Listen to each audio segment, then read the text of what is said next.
Bonjour, je m'appelle Jade, je suis étudiante en Master de Cinéma d'Animation à l'ECD Bordeaux et aujourd'hui je vais vous présenter le Master Cinéma d'Animation 3D. Le Master à l'ECB il se déroule en 2 années et il constitue notre quatrième et cinquième année de cursus. Il a pour but la réalisation de notre court-métrage de fin d'études qui constituera notre projet de diplôme. Le premier film qu'on a réalisé, c'était en troisième année, c'était des productions individuelles et nous ont permis d'aborder toutes les étapes de production d'un film d'animation.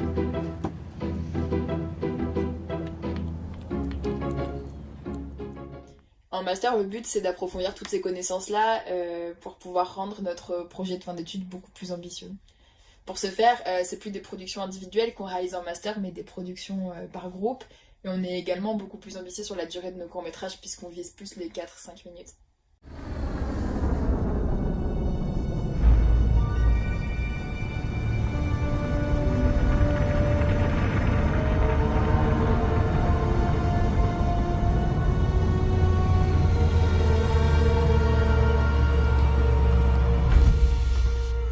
Alors, comment ça fonctionne?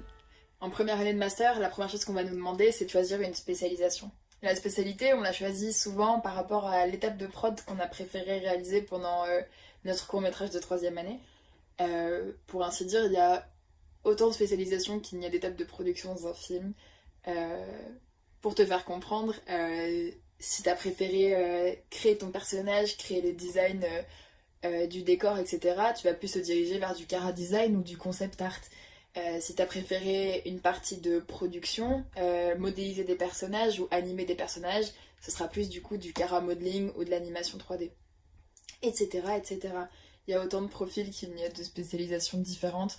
Tu peux avoir un profil plus technique et aller plus vers du rigging, du lighting, l'éclairage de scène, ou alors le compositing, mettre bout à bout tous tes rushs de films pour rendre le produit final tout simplement.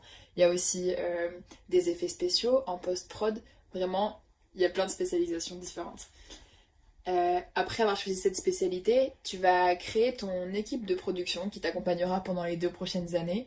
Souvent, ce qu'on conseille, bien entendu, c'est de trouver des profils qui se complètent. C'est-à-dire que si toi, par exemple, tu as un profil plus de pré-production, de création ou de design de personnage, par exemple, mais ce serait bien d'avoir des équipiers qui sachent gérer la production et d'autres qui sachent gérer la post-production pour avoir une équipe très efficace et une réalisation de ton film assez fluide sans avoir de lacunes dans tes étapes.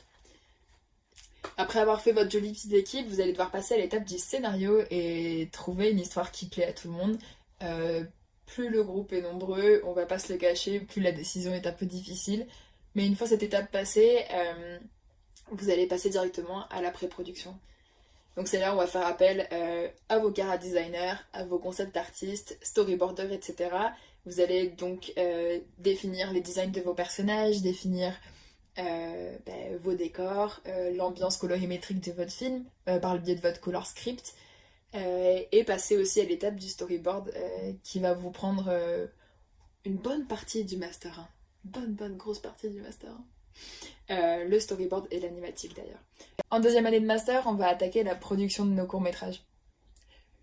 Donc pour ce faire, on va appeler tous les profils un peu techniques, les modélisateurs 3D, les animateurs, les riggeurs et j'en passe, et on va commencer à modéliser nos décors, nos personnages, à animer nos personnages et à construire petit à petit notre film.